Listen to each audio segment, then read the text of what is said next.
ძმებ მიქაძეებს.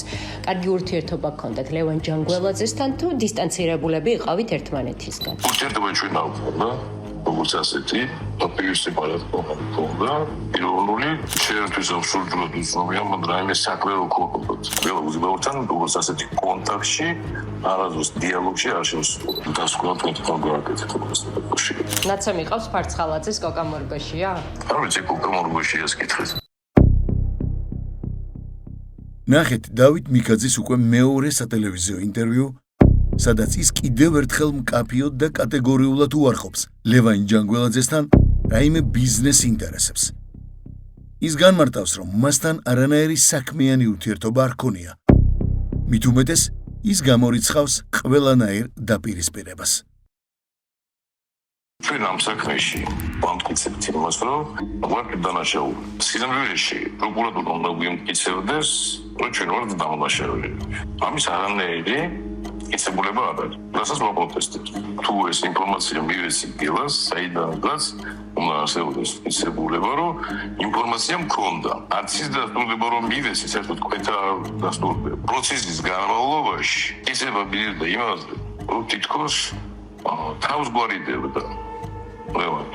თუ თავს გვარიდებდა, შესაბამისად ამ ინფორმაციასთან ლოგიკურად საერთოდ არ უნდა გქონოდა. იძახი პროკურატურა რას იძახის? ჩვენ საერთოდ კვეთა ერთმანეთს არ გვქონდა. გამარჯვების დონეზე როგორ არის ვისოდი, მაგრამ აი გადაკვეთა როგორც ასეთი სოციალური კვეთა არ გვქონდა. მე მსმენია, რომ თქვენ ერთადაც ყოფილხართ სუფრასთან, დაგილევიათ ერთმანეთის საცხოვრებლო.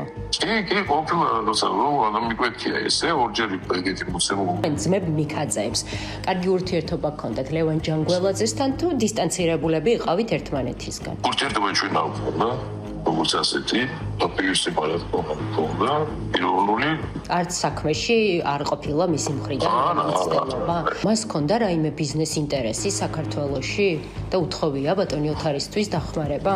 ოთარის საქმიანობასთან დაკავშირებით, ჩემ და ოთარის შორის საერთოდ არასდროს საუბარი არ ყოფილა. შეერთვის აბსოლუტურად უცნობია, მაგრამ რაიმე საქმე რო გქონდათ. თქვენ ოთარს კითხეთ ამ მასალების დასაჯაროების შემდეგ?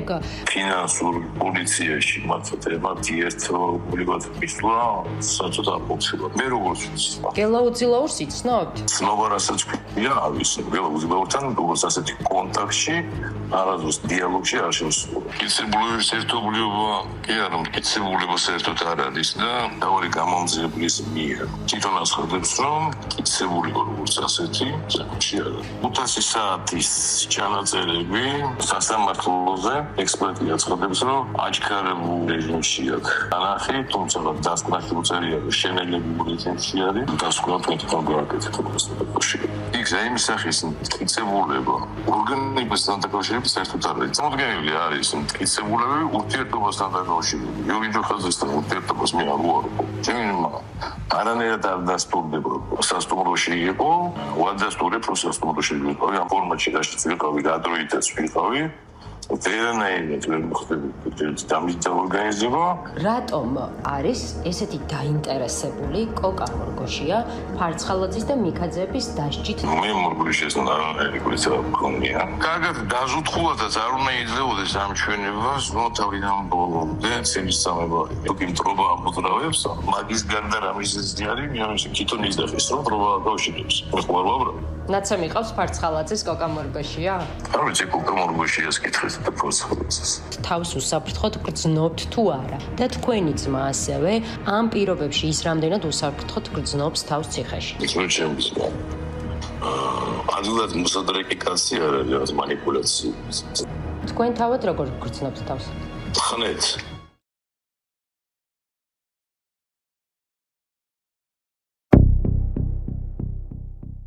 ამ ყველაფრის ფონზე, როდესაც ბრალდებამ უკვე საბოლოო სიტყვა წარმოთქვა და მოსამართლე უახლოეს პერიოდში განაჩენს გამოაცხადებს, პროკურატურამ ვერცერთი მტკიცებულება ვერ წარმოადგინა იმ მოტივის გასამხარებლად, რომ ლევან ჯანგველაძესა და ძმებ დავით და გიორგი მიქაძეებს შორის ბიზნესის გამო დაპირისპირება არსებობდა.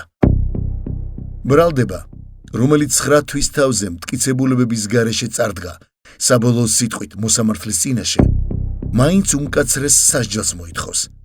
მიუხედავად იმისა, რომ საქმეში არანაირი მტკიცებულება არ არსებობს. საბოლოოდ პასუხისმგებლობის მთელი ტვირთი პრაქტიკულად სრულად გადადის მოსამართლეზე. და სწორედ მის გადაწყვეტილებაზეა დამოკიდებული სრულიად უდანაშაულო ადამიანების ბედი.